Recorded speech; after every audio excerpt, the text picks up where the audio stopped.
When a snowstorm blinded the entire village, people first understood why teacher Eleanor Vale had stretched a thick rope from the school porch to her hut.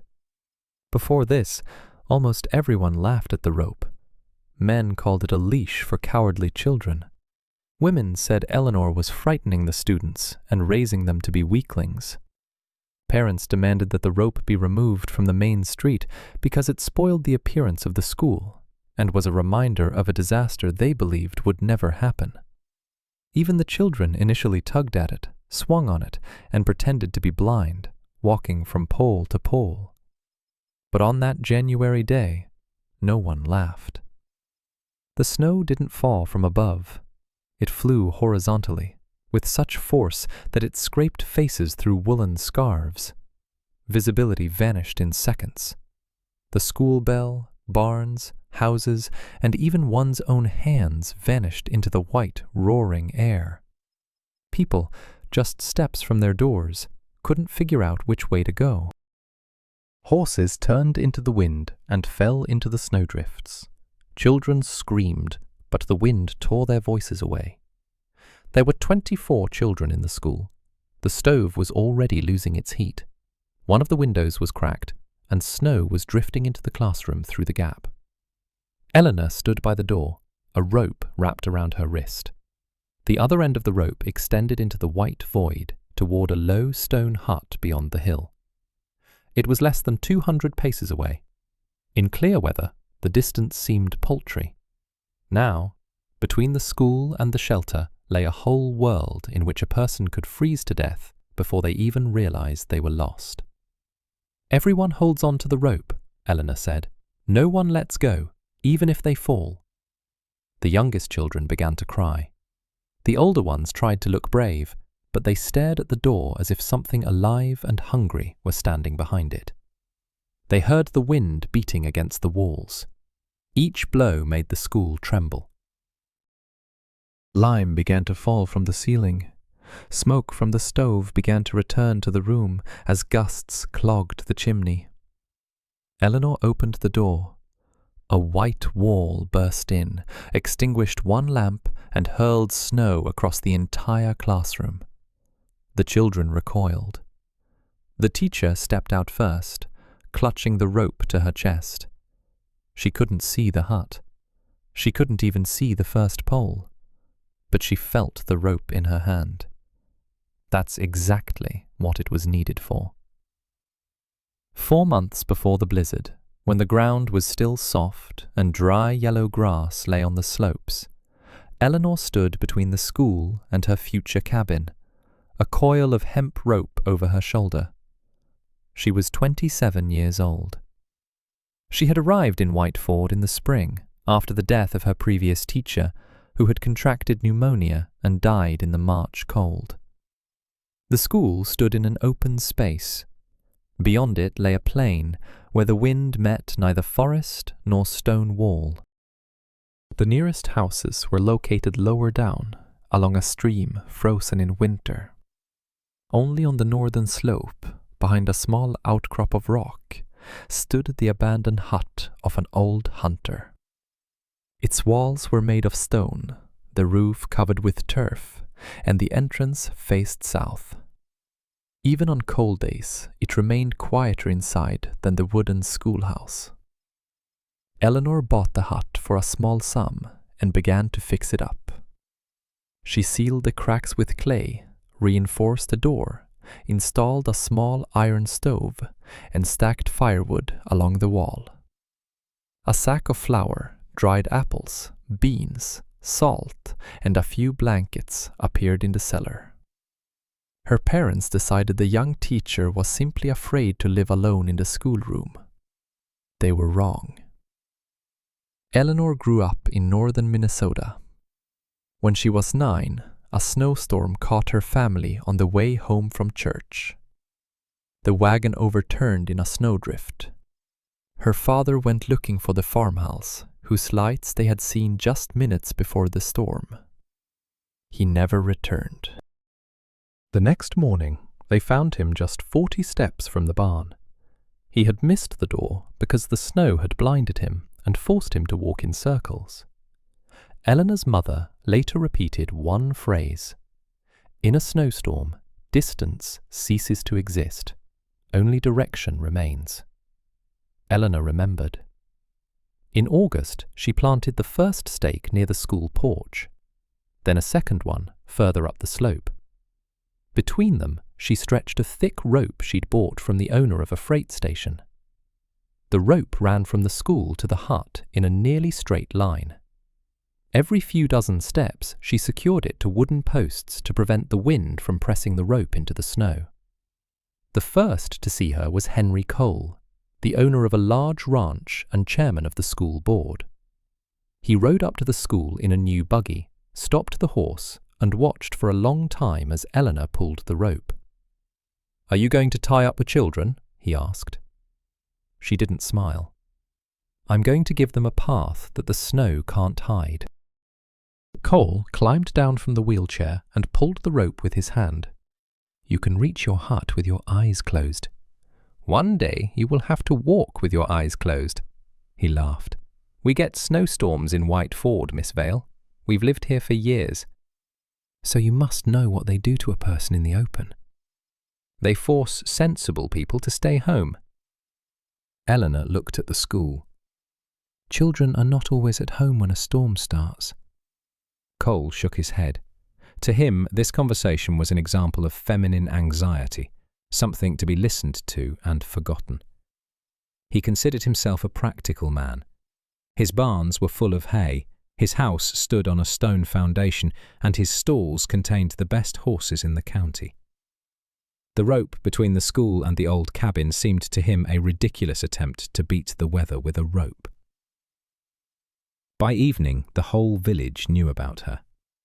Outside the shop, men asked each other if the teacher was planning to string ropes to every house. Women joked that soon the children would have to go to class tied to their waists. Blacksmith Thomas Brent dubbed the structure a road for the blind. The name stuck. A week later, the parents came to school. They hadn't scheduled a meeting, but they entered almost simultaneously, making their appearance seem like a pre-arranged trial. Henry Cole stood in front. Beside him was his wife, Beatrice, a woman who considered any forethought a confession of weakness. "The rope needs to be removed," she said. "The children have become afraid of winter." Eleanor closed the textbook. "They should not be afraid of winter, but understand it. My son asked me yesterday if he would die on the way home. Did you tell him what to do if a snowstorm starts?" Beatrice was at a loss. "He must go home. In the whiteout, he might pass by the house and not see it." The room fell silent. A few parents knew it was true, but they didn't want to admit it in front of everyone else. To acknowledge the danger would be to admit that the teacher understood the local winter better than they did. Henry Cole placed his palm on the front desk. "We don't want the school to turn into a fortress. Remove the rope before the first snow." Eleanor looked at the people who had entrusted their children to her, but who were unwilling to listen to how she was going to protect them. "I'll remove it if each of you signs a paper that in the event of a storm, you will pick up the child before the road disappears." Nobody answered. Everyone knew it was impossible. A snowstorm doesn't set a time. It doesn't wait for parents to harness the horses. It can arrive during class, close the streets in minutes, and turn a familiar village into a white desert. Eleanor left the rope. From that day on, she was ridiculed even more loudly. Children called the rope a snake. Men used it as evidence that the school board should have hired a more senior teacher. Parents complained that Eleanor spent too much time talking about wind, shelter, and frostbite instead of teaching the lessons. But she continued to prepare. Every Friday, the children walked the rope to the hut and back, first with their eyes open, then blindfolded. Eleanor taught them to hold on with one hand and the other to the shoulder of the person in front. She taught them not to run if the wind knocked them off their feet, not to let go of the rope to grab a dropped hat, not to follow a voice if it meant losing the rope. Parents called these classes a performance, Eleanor called them a rehearsal. The first snow fell in November. In December, the frost intensified, and in January, a thin blue streak appeared over the western plain, unnoticed by anyone in Whiteford. Nobody but the teacher. She stood by the school window and watched the strip grow wider, darker, and higher. The wind near the ground was still light. The children were solving problems. A kettle was boiling on the stove. The village lived an ordinary day, but Eleanor already knew. In a few minutes, the school would disappear from the eyes of her parents, and then it will become clear whether the rope was a funny whim or the only path that will remain for their children. The blue streak on the horizon grew too fast. Eleanor had seen something like this only once before, as a child, on the day her father failed to return to the overturned carriage. Then, too, the cloud seemed distant and almost motionless, until within minutes it had become a wall, engulfing the road, the houses, and the entire direction. She walked to the door and opened it a few inches. The air was still warm for January. The snow in the schoolyard had settled slightly, and water dripped from the roof. This was what was most frightening. After weeks of freezing temperatures, the sudden warmth relaxed everyone. Children came to school in light coats. Some left their mittens at home. Farmers went to check on distant paddocks, and women opened windows to let out the stale air from their houses. Eleanor closed the door and turned the key. "The lesson is over," she said. 24 heads looked up from their notebooks. The oldest children exchanged glances. There was still more than an hour left until the usual end of classes. "Are we going to the hut?" asked one of the boys. "First, let's put on everything we have." Eleanor told the children to get spare scarves and mittens from a wooden chest. This chest was also the source of ridicule. In the fall, she asked her parents to bring old clothes they no longer wore at home. Some donated holey mittens, some woolen stockings, and still others oversized coats. The parents joked that the teacher was opening a beggar's shop. Now every item was needed.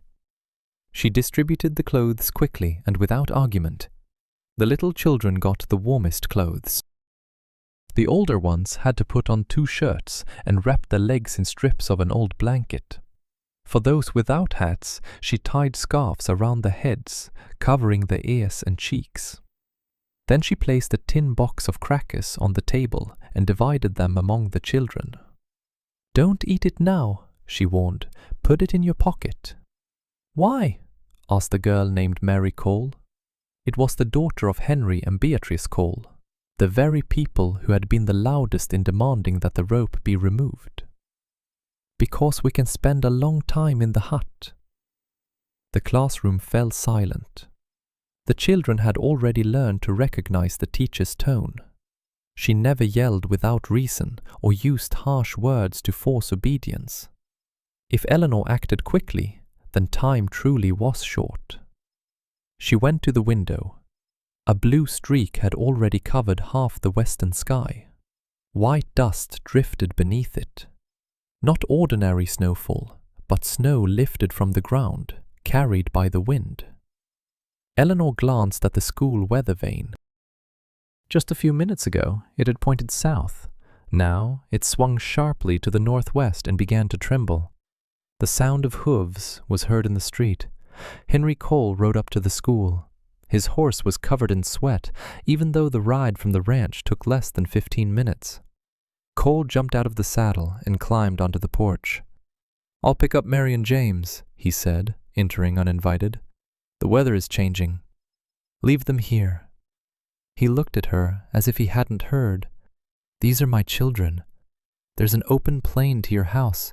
You won't make it in time. It's less than a mile from here to the ranch. In a few minutes, you won't even see a horse's head." Cole walked to the window. The wall to the west had grown even taller. He could see it, but his pride wouldn't allow him to admit that the young teacher had a better understanding of the danger than he did. "I've driven in worse snowstorms." "Then you must remember that none of them asked how experienced you were." Mary and her younger brother stood by their desks, wearing the other boys' scarves. Cole saw the fear on his son's face and became even more angry. "You scared the children with your exercises." "No, they are afraid of what is already coming here." Outside, the wind suddenly died down. The horse by the porch stopped pacing and raised its head. Its ears flattened against the back of its head. Eleanor knew that pause. It was the last breath before the blow. "If you want to help," she said, "take the horse to the school barn and stay with us." Cole chuckled. "I'm not going to hide in an old hut, holding onto a rope." He grabbed the children by the hands. Mary tried to object, but her father was already pulling her toward the door. At that moment, the storm struck.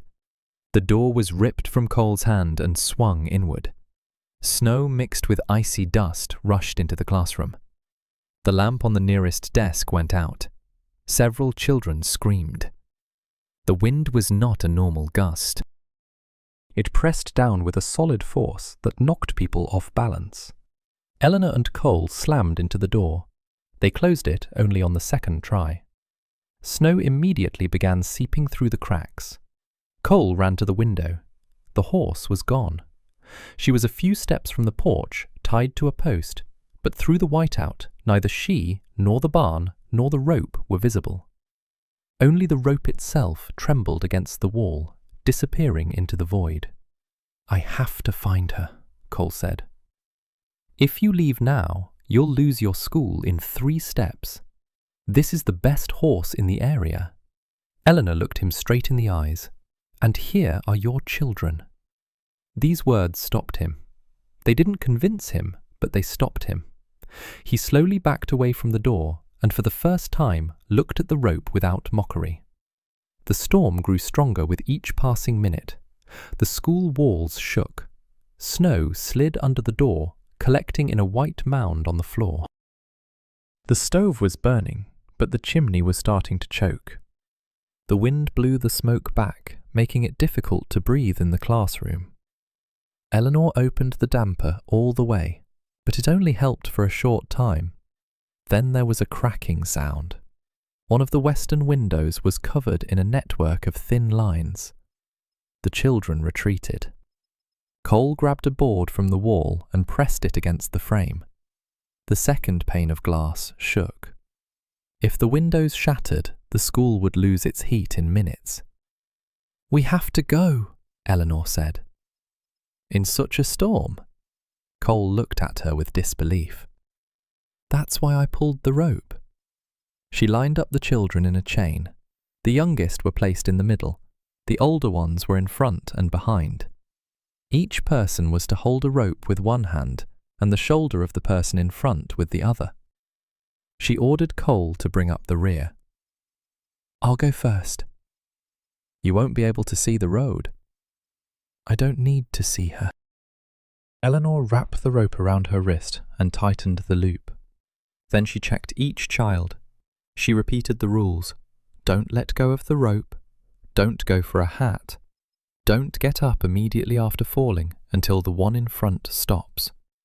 If someone loses their grip, the entire chain must freeze. Cole listened in silence. For the first time, it didn't feel like a performance. When Eleanor opened the door, the wind blew so hard she could barely stay on her feet. Snow instantly plastered her face. She stepped out, feeling for the rope with both hands. The first girl followed, then the others. Cole let the children out one by one and closed the door last. The school disappeared almost immediately. They moved slowly. The rope was the only evidence that there was a hut ahead and a school behind. Everything else disappeared. Earth, sky, and air merged into a single white mass. The wind tore at their clothes, knocked the children off their feet, and forced the chain to stop every few steps. At the first pole, the youngest boy fell. The girl in front of him became frightened and let go of his shoulder, but continued to hold the rope. Eleanor felt a tug, stopped everyone, and returned along the rope. She picked up the child, adjusted his scarf, and placed him back in the chain. "I don't see," he cried. "No one sees. So hold on." They moved on. A few minutes later, the rope suddenly went slack. Eleanor stopped and tugged. There was no response. She felt the rope ahead and realized that one of the poles had broken. The rope lay under the snow, slanted to the side. Eleanor dropped to her knees and began searching for direction with her hands. The wind blew down her back. The children stood behind her, clinging to each other. Cole shouted, asking what had happened, but his voice barely cut through the howling. Finally, Eleanor's fingers found the rope beneath the crust. She tugged and felt the line pull forward again. The pole collapsed, but the line didn't break. They moved on. In clear weather, the journey took a few minutes. Now it felt like an hour. The children were weakening. The youngest ones were stumbling more often. Cole took off his coat and wrapped it around his son, leaving him in just his wool jacket. His previous confidence was gone. He no longer asked how far the cabin was. He simply held the rope and made sure no one lost a hand. Then the chain stopped again. This time, the cause was ahead. The rope tautened but wouldn't move. Eleanor felt it and felt a rough tear. Fibers protruded from the snow. The rope was cut. Less than half the distance remained between the school and the hut, but in the whiteout it could have been any distance. Eleanor held the broken end of the line and understood that her parents' ridicule hadn't been the worst mistake. Someone simply didn't believe in her path. Someone deprived the children of their only path to salvation in advance. Eleanor held the broken end of the rope and felt the cold seep through her mittens. The fibers were cut neatly, not frayed by the wind, not torn by the weight of the snow, not damaged by an animal. Someone had used a knife. But it didn't matter now. Behind her stood 24 children and Henry Cole. They couldn't see the school, the cabin, or each other more than an arm's length away. Every moment they stayed still allowed the wind to leach the warmth from their clothes. If the children began to freeze, fear would quickly turn to drowsiness, and drowsiness in such weather was worse than panic. Panic forced a person to move. The cold forced them to lie down and never get up again. "What happened?" Cole shouted. Eleanor walked back along the chain, still holding the cut rope. "The rope is cut." Even through the howling wind, she heard him suck in a breath. "Then let's go back to school." "No. It's closer to her. We don't know how far we went near the broken pole."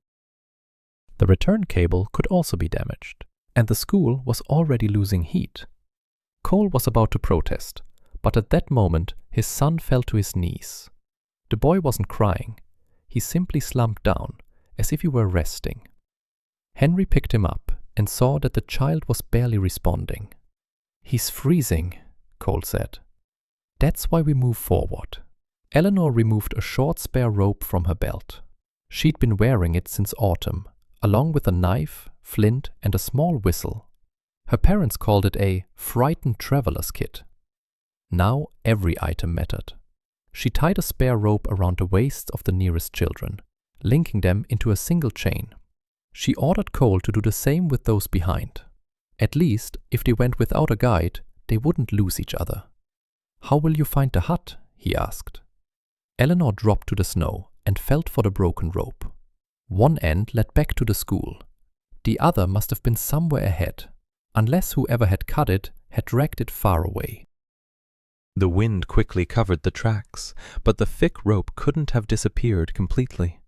She began crawling in the direction the line had gone before the break, She dug through the snow with her hands, feeling the crust, moving slowly, not allowing the chain to stretch. After a few steps, her fingers encountered wood, not a rope, but a short, stubby piece of a pole.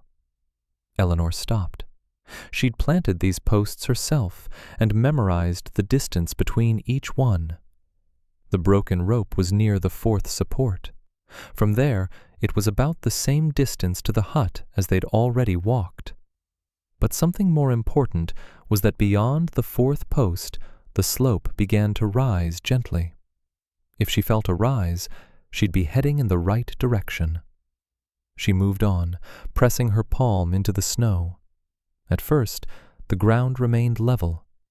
Then, her right knee became slightly higher than her left. A few more steps, and the rise became noticeable. "We're on the slope," she shouted. "The hut is ahead." This wasn't enough to find the door. The stone structure could be several dozen steps to the right or left. In such a blizzard, people walked past the barns, their sleeves brushing against the walls, and still didn't notice.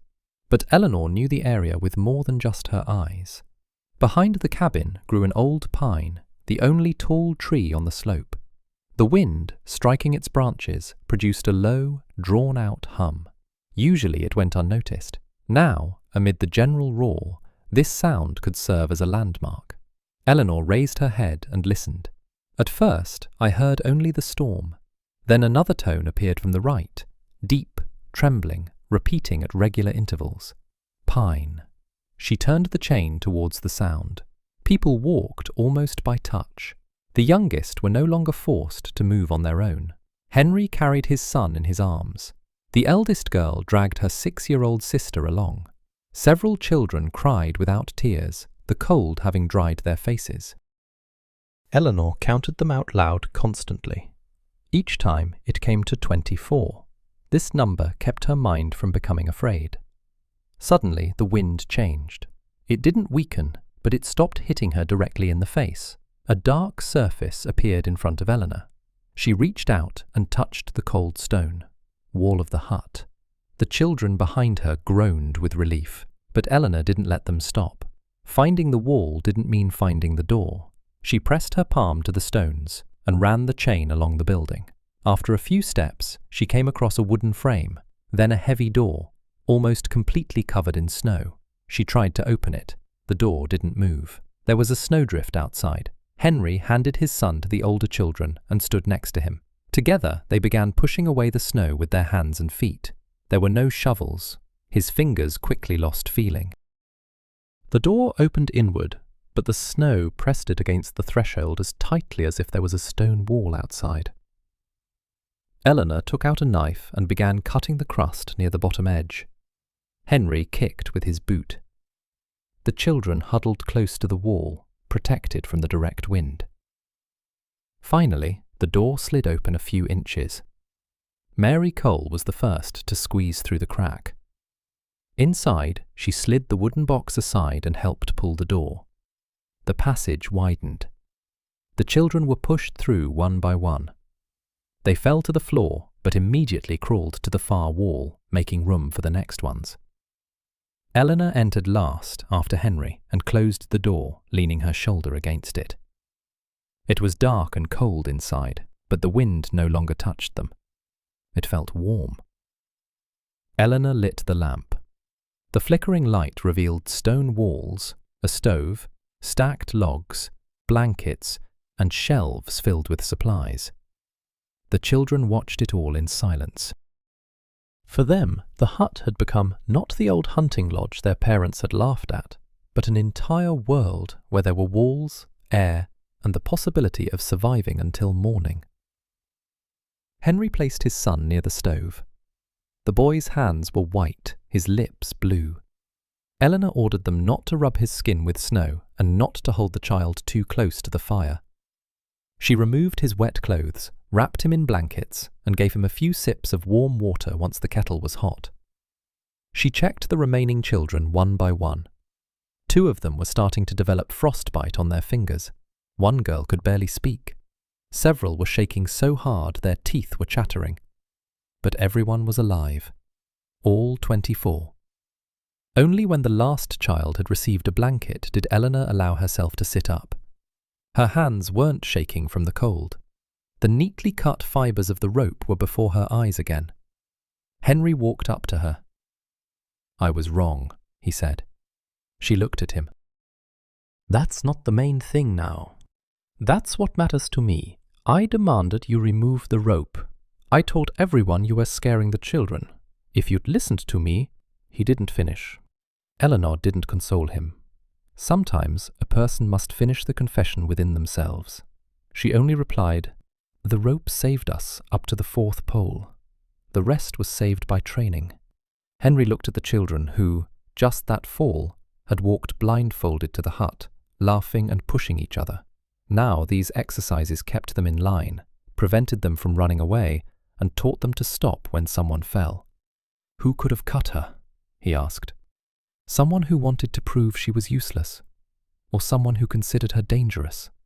They both thought of the same person, but did not say the name. 2 weeks before the storm, the school board again discussed the rope. Some parents claimed that children could get tangled in it while playing, and horses could trip. Blacksmith Thomas Brent suggested removing the rope until spring. However, the loudest voice was Farmer Abel Cross, whose son attended the school. He claimed that Eleanor was deliberately turning the children against their parents and forcing them to trust the teacher more than their own families.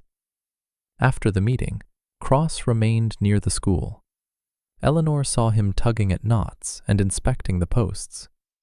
She decided then that the man was simply looking for flaws. Now, near the 4th support, the rope was cut. But she wasn't about to accuse someone without evidence. Besides, there was a more terrifying question. Where were the parents of the other children? When the storm began, many people had to go to the school.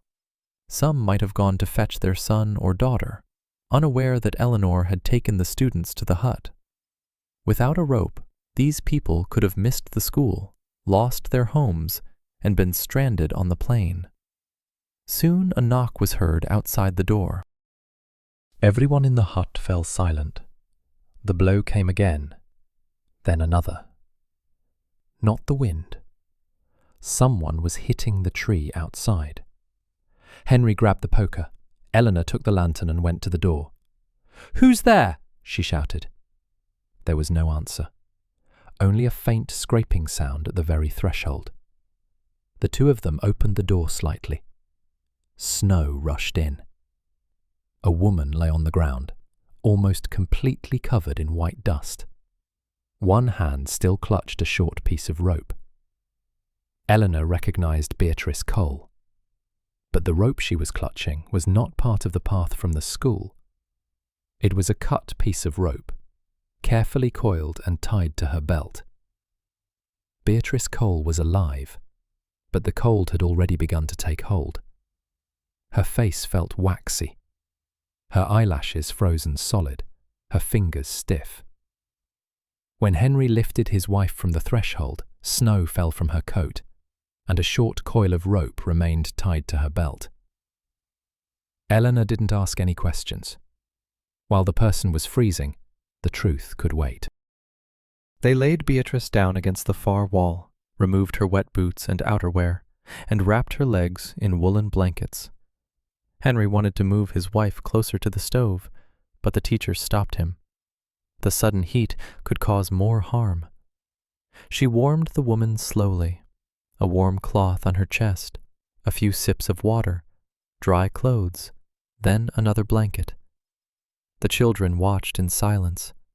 Mary sat next to her mother, holding her hand.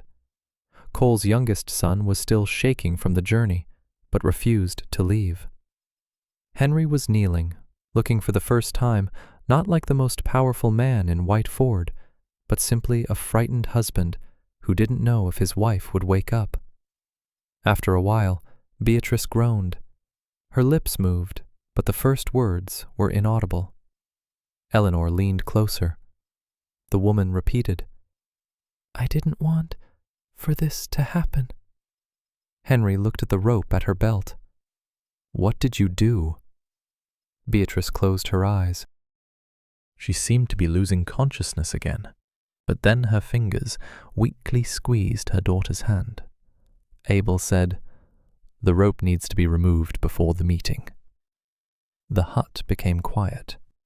Even the children understood what rope they were talking about. The day before the snowstorm, Abel Cross came to the Coles house. He brought a letter signed by several parents and said the school board must finally stop the teacher's dangerous plan. He claimed the rope was frightening the children, interfering with the sled, and could cause an accident. If Eleanor disobeyed her parents' decision, the rope was to be removed without her permission. Beatrice agreed. She didn't consider herself evil. She was sure she was protecting the children from the fear the teacher allegedly instilled in them. Besides, she wanted to prove to her husband that he was being too soft with Eleanor. That night, Beatrice and Abel approached the fourth post. Abel cut the rope, removed a section, and told the woman to take it home until the next meeting.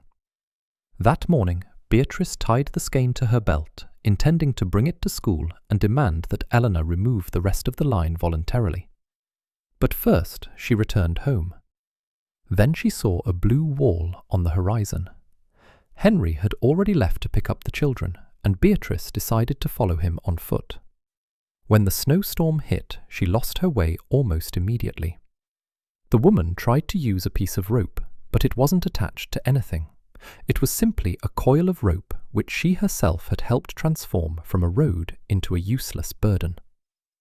Beatrice walked at random, fell, got up, and walked again. Miraculously, the wind carried her to a rocky slope. Seeing a dark wall, she crawled along it until she found a door. "Where is Abel?" Henry asked. Beatrice opened her eyes. "He went to school." Eleanor rose slowly.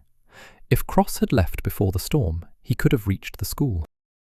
But if he saw an empty classroom, he had no idea where the children had gone.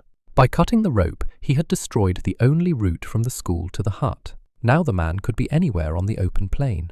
"Was he alone?" the teacher asked. "Mr. Brent and 2 parents were with him. They wanted to remove the remaining poles. Blacksmith Thomas Brent, Farmer Cross, 2 more adults. 4 people could have been caught between the school and the village with no shelter or direction. Besides them, parents who saw the approaching storm and wanted to pick up their children likely headed toward the school." Henry looked at the door. "We need to look for them. If you go out without a line, you'll lie down next to them," Eleanor answered. "We can't sit here." "We can't. So first, let's get the road back." She took the cut skein from Beatrice's waist and laid it out on the floor. The rope was longer than it looked, but still didn't cover the distance to the break. Eleanor fetched the spare rope she'd used to tie the children, then removed the cords from the sacks and the strong straps from 2 blankets. Henry understood her intention. "This won't be enough until school." "It won't last until school. It might last until the broken end. If they leave the hut in the direction of the old pine tree and then descend the slope, they'll find the 5th stake. From there, the remainder of the main rope should lead to the break. By connecting the 2 ends, they'll restore the line to the school. Then they'll be able to search for the people without losing their way back." Eleanor chose who would go with her. Henry was essential. The head apprentice, Sarah Mills, was to stay with the children and tend the furnace. Beatrice was immobilized. There were no other adults. "You don't have to go out," Eleanor said to Henry. He looked at his wife, then at his daughter and son. "I already thought the rope was stupid once. I won't argue a second time." They tied the ropes with double knots. Eleanor checked each one several times. One end was secured around a thick beam inside the hut. If the outer pole were blown away, the line would still remain connected to the house. Then the teacher wrapped the rope around her wrist, and Henry tied it to his belt. Before leaving, Eleanor repeated the rules to the children. No one was to open the door, even if they heard voices outside. Only 3 short knocks, then 2 long ones, a coded signal she'd devised back in the fall. Sarah was to check on everyone every few minutes and keep the younger ones from falling into too deep a sleep. Mary Cole hugged her father. "Don't let go of the rope." Henry looked at Eleanor. Once, these words had seemed like part of a ridiculous school exercise. Now his daughter spoke them as if she were handing him his only chance to return. Outside, the storm grew stronger. The rope immediately tightened and began to tremble. Eleanor moved along the stone wall until she reached the corner of the hut. Then she turned toward the pine tree. The tree was invisible, but its hum still cut through the wind. After a few steps, her hand touched the rough bark. From the pine tree, they began their descent. Eleanor counted her steps. She knew the distance to the 5th post, but in the deep snow, each step grew shorter. At the 20th, she stopped, dropped to her knees, and began to clear away the snow. Nothing. A few more steps, searching again. Finally, Henry's boot struck a wooden support. The post was still standing, but the rope was almost completely buried under the snow. They dug it out and tied it to the line they'd brought. Now there was once again a continuous path from the hut to the 5th post. They then moved along the old rope toward the break. With each step, Eleanor felt the rope sag further and further. Soon, her fingers found the neatly cut end. She tied both parts together. The route from the school to the hut has been restored. Now they could go to school, but it was unknown who they would find on the way. The first traces appeared near the 3rd post. Not footprints, the blizzard had long since erased them. A woolen mitten hung from a rope, a child's, too small for a man. Eleanor removed it and recognized the red embroidery. Mittens like these were worn by Farmer Mills's youngest daughter, but the girl was in the hut. So, the glove belonged to her mother. A few steps later they found the woman. She was lying near the rope, still holding onto it with one hand. A man stood nearby, shielding her from the wind with his body. Both were alive, but barely moving. Henry helped them up. It was closer to the cabin, but the parents kept repeating that there were others left at the school. Abel Cross, Brent the blacksmith, and a few others. They saw them leave for the building just before the snowstorm hit. Eleanor tied the men she'd found to a rope and started them back. They could reach the hut without letting go of the line. Henry wanted to accompany them, but the woman shook her head. "Go to the school," she said, barely audible. Abel wanted to remove the last pole. He said he'd prove to everyone that the road isn't needed. Eleanor and Henry continued on their way. The air grew even colder. The rope beneath my fingers was coated with ice. The posts trembled but held. Finally, the dark wall of the school appeared ahead. One window was broken, the door was open, and snow had already penetrated almost halfway inside. Blacksmith Thomas Brent lay at the threshold. He was hatless, his face covered in ice, but his chest was still heaving. Henry pulled him inside. Eleanor closed the door and surveyed the room. There were signs of a struggle on the floor. One desk was broken. Near the stove lay the knife used to cut the rope. On the blackboard, only a few words were written in charcoal. Cross took the children to the barn. Eleanor read the phrase twice. All 24 students were in the hut. Which children did Abel Cross take? A faint knock came from the far corner of the school. Beneath the overturned desks was a hatch leading to a small cellar. A heavy bench had been placed against it from the outside. When Henry pushed it aside and lifted the lid, crying could be heard from the darkness. There were 3 more children below. They weren't Eleanor's students.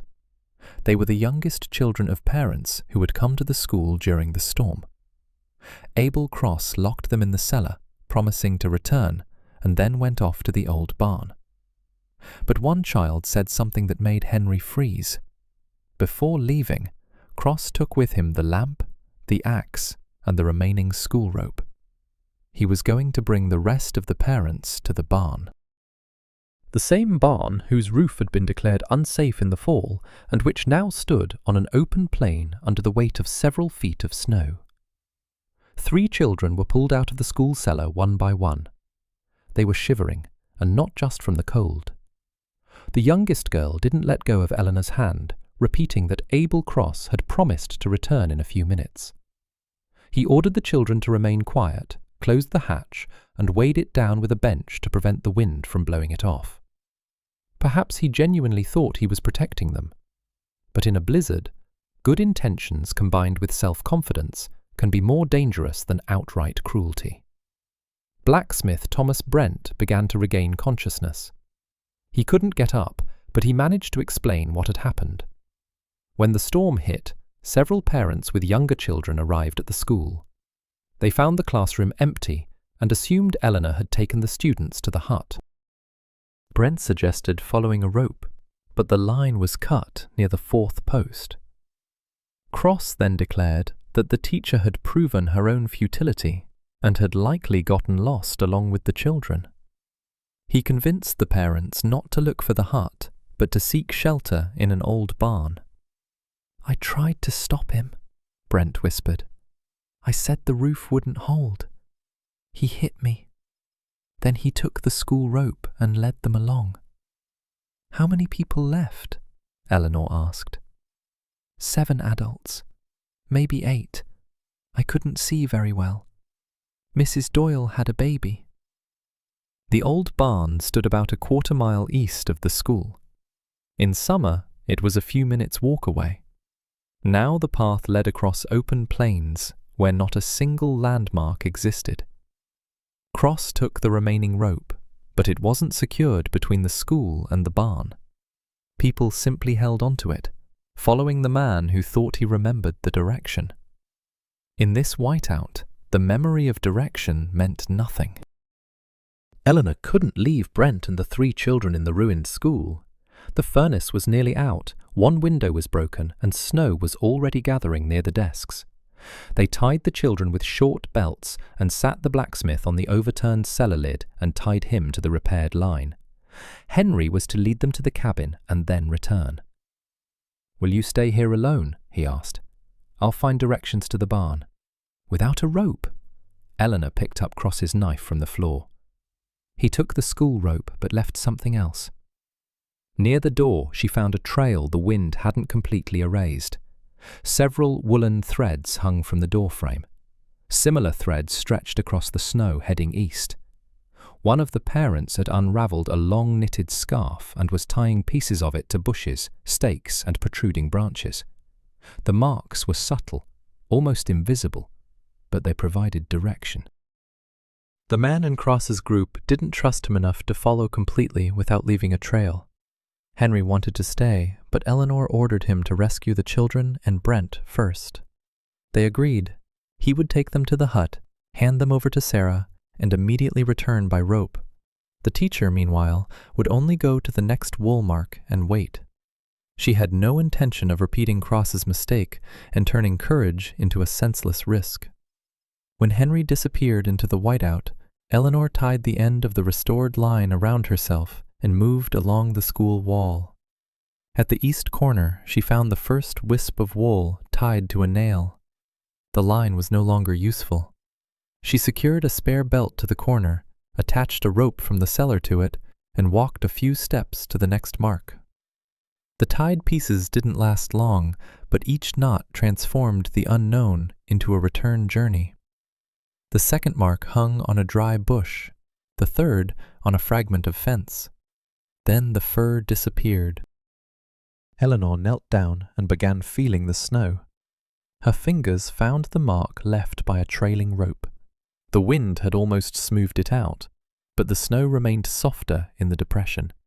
She followed the furrow and soon heard a distant metallic clatter. Not a bell. A sheet of iron was hitting the wall of the old barn. Henry returned just as Eleanor reached the low fence. Together they secured the rope to the post and followed the sound. A few minutes later, a dark mass appeared ahead. The barn was standing, but the roof had caved in under the snow. The central beam had cracked, and one wall was leaning outward. Screams could be heard from within. The door was blocked by a snowdrift. Eleanor and Henry began to clear it by hand, but someone inside shouted at them not to open it too quickly. A ceiling beam was resting against the door. If they moved the door, part of the roof could collapse. They circled the barn, holding on to their own rope. On the south wall was a small hay window. Henry smashed the frame open with his shoulder and peered inside. In the dim lamplight, people were sitting near the stalls. 2 men were holding a prop, trying to keep the central beam from collapsing. Mrs. Doyle was clutching the baby to her chest.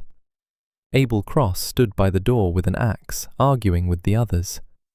"He wants to cut a way out through the wall," Henry said. "If it hits near the support, the roof will collapse." Eleanor stuck her head through the window and shouted for everyone to be quiet. Cross turned at her voice. Even now, his face showed not relief, but anger. Her appearance proved the rope had worked, and his decision had led the men into a deadly trap. "Move away from the western wall," Eleanor ordered. "You will exit through the window one at a time." "The window is too small," Cross replied. "Women won't fit through."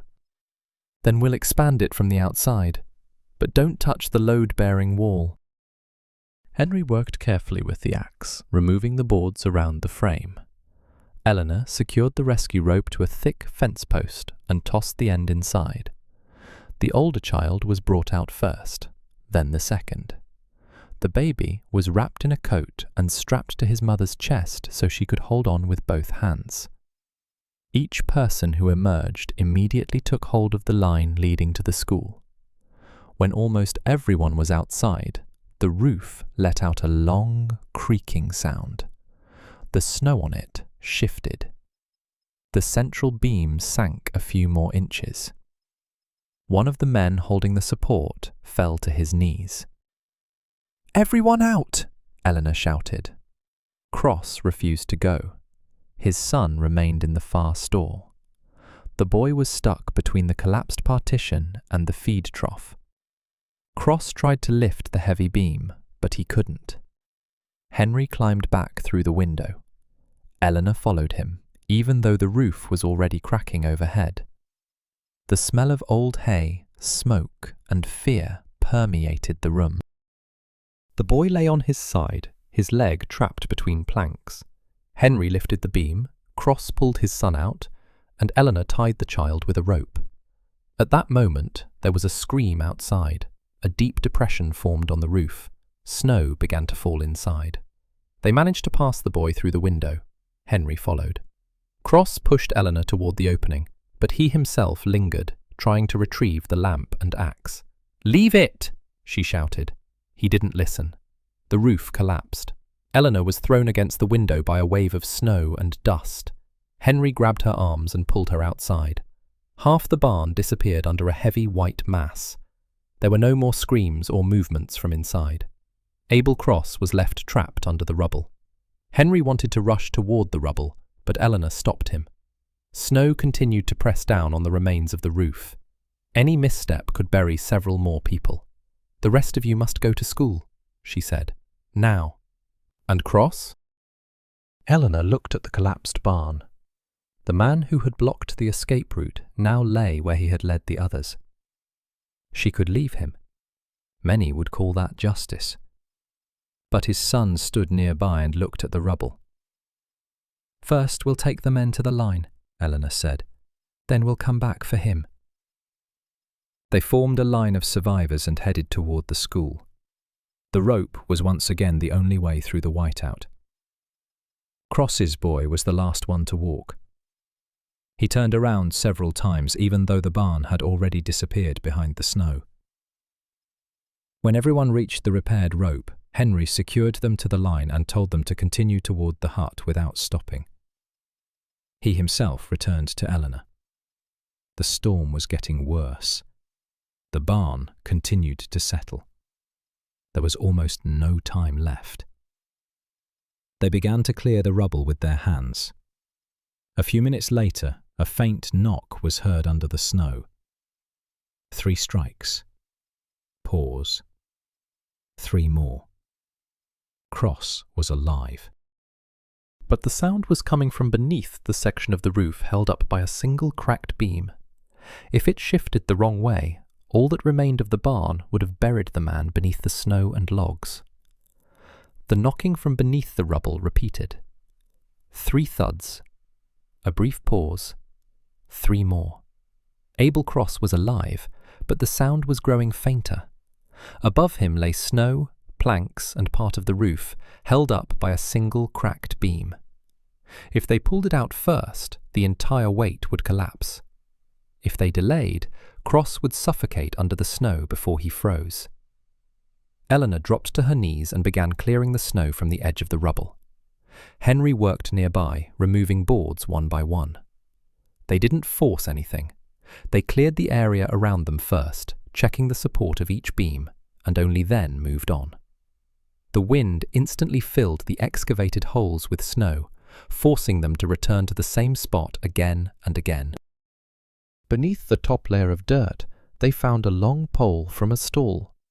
Eleanor told Henry to slide it under a cracked beam and use it as a temporary support. They planted the other end in the frozen ground. The pole creaked, but held. "Abel," Eleanor shouted, "if you hear me, strike me once." A faint knock came from under the rubble. "Can you move your legs?" 2 strikes. "No." Henry looked at her. They both realized. Cross was trapped. Simply digging a passage wasn't enough. They needed to lift part of the roof without collapsing the rest. They tied a rescue rope around a thick beam, threw it over the remaining wall, and created a rudimentary lever. Henry pulled, while Eleanor placed short pieces of wood under the raised edge. The beam rose a few inches at a time. Each time, the roof groaned, showering them with snow and dust. Finally, a dark gap appeared under the rubble. Eleanor lay on her stomach and slipped her hand in. Her fingers touched the woolen sleeve. "I found him." Cross was lying on his side, one leg pinned by the feed trough, his chest pressed against the boards. His face was covered in snow. Eleanor cleared his mouth and nose, then tied a rope around his chest.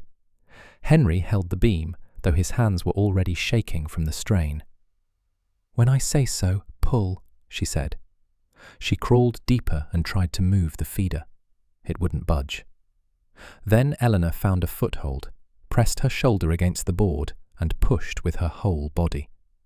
The feeder lifted just enough to free Cross's leg. "Now!" Henry tugged on the rope. Cross slowly slid out from under the rubble. First his shoulders, then his torso, then his injured leg. As he emerged, the makeshift pole snapped. The beam collapsed where his head and chest had lain a second ago. Eleanor managed to roll to the side. The rubble settled completely, raising a cloud of snow. Cross didn't move. There was blood on his temple, his leg was twisted, and he could barely breathe. Henry wanted to lift him right away, but Eleanor stopped him. They splintered him with 2 planks, wrapped his leg with a cut scarf, and only then did they transfer him to the wide section of the door torn from the barn. It took both of us to drag him to school. The rope Cross had wanted to destroy now showed him the way back. Eleanor held the line with one hand, pulling the makeshift sled with the other. Henry walked behind. The snowstorm hadn't abated, but there was now a continuous path between the barn, the school, and the cabin. The knots were crude, some sections consisting of straps and strips of cloth, but the line held. 2 men, who had come from the hut along the repaired rope, were waiting for them at the school. Together, they carried Cross to the stone shelter. The door opened after a prearranged signal. Inside were all the children, the rescued parents, Brent the blacksmith, and Beatrice Cole. They sat close together, covered with blankets. The stove burned brightly, and beans were boiling on it. When Cross was carried in, his son rushed to the door. He saw his father alive, and wept as he had never cried even in the barn. Eleanor wouldn't let him approach until they removed his frozen clothes and laid the man down against the wall. Cross regained consciousness only at night. The first thing he saw was a rope. It passed through the half-open door, attached to a beam, and disappeared into the blizzard. The very road he had cut now connected the hut to the school, and saved the people who continued to come out of the whiteout. He turned his gaze to Eleanor. "Why did you come back for me?" The voice was barely audible. "Because your son was waiting." Cross closed his eyes. "I wanted to prove that you are scaring children. You have proven otherwise." She didn't say another word. There were people in the hut whom he had caused enough fear. Judging him now would waste warmth and energy. Everything else would have to wait until the storm passed. The blizzard continued until the next morning. During the night, 9 more people reached the hut by rope. Some found the line near the school. Some stumbled upon the pole by accident. One old man left his house for firewood and lost his porch a few steps away. He followed the sound of the school bell until he touched the rope with his hand. By dawn, almost all the inhabitants of White Ford were in the hut. 3 were missing. When the wind began to die down, Eleanor organized search parties. No one went out without a leash. They moved from pole to pole, securing additional lines to houses, barns, and a well. The village, which had laughed at a single rope, was covered in a whole network of ropes within hours. 2 of the missing men were found alive in an overturned sleigh. The third, an elderly farmer named Doyle, was discovered near his own fence. He was less than 30 paces from the door, but he passed it and circled around until he fell. Eleanor stood nearby for a long time, looking at the house the man couldn't see. That's how her father died. At that moment she finally understood. No experience makes a person stronger than the white fog. The only thing that makes it stronger is a journey you can feel with your hand. After the storm, White Ford looked devastated. The old barn's roof had disappeared under the snow. The school's windows were blown out. Cole's barn had collapsed, and several houses had to be temporarily abandoned. But all 24 of Eleanor's students survived. Not a single child was lost between the school and the cabin. At the next school board meeting, no one demanded that the rope be removed. Henry Cole stood up first. He made no excuses or claims the circumstances were unusual. He admitted to everyone that he had mocked preparations he didn't understand and demanded the destruction of what had saved his children. Beatrice admitted she'd helped Cross cut the rope. Her voice trembled, but she didn't try to shift the blame. Abel was injured in the leg and couldn't be there. He sent a short letter through his son. It contained no fine words, only an admission that pride had led him to mistake prudence for cowardice. Eleanor did not demand punishment. She demanded changes. A guide rope was to be laid from every school in the district to the nearest safe shelter. Spare clothing, crackers, water, blankets, and fuel were to be stored in classrooms. Children were to be taught to move in a chain, not to let go of the line, and not to leave the building if a voice was heard in the snowstorm. Tall poles with bells were to be erected on the outskirts of the village, and ropes were to be stretched between the houses of lonely elderly people. This time, no one laughed. In the spring, the rope from the school to the hut was replaced with a new one. It was thicker than the old one. It was secured to heavy oak poles, and an iron sign indicating the distance to shelter was nailed to each knot. The men who called it the road for the blind dug the holes themselves. The women sewed bags with spare clothes. The children again walked the route blindfolded. But now their parents stood along the line and watched silently. Abel Cross walked to the school on crutches. He stopped at the 4th post where he had once cut the rope and stared at the new knot for a long moment. Then he took out a knife. The children froze. Cross didn't touch the rope. He carved a few words into the pole. Don't let go of the road, even if you can't see it. Eleanor taught at Whiteford for many more years. Every fall she checked the rope personally. Every winter the children walked along it to the shelter. New students sometimes asked why the rope was needed if the shelter was visible from the school window. Then the elders told them about the day when the entire village disappeared, about the day when houses stood still but no one could see them, when experienced men lost their bearings at their own doors, when parents who had laughed at the teacher survived only because they found a tightrope under the snow. People later said that Eleanor saved Whiteford with a rope, but she always corrected them. The rope was just a thing. The village was saved by the fact that one teacher prepared for the danger before the others agreed to believe that it existed.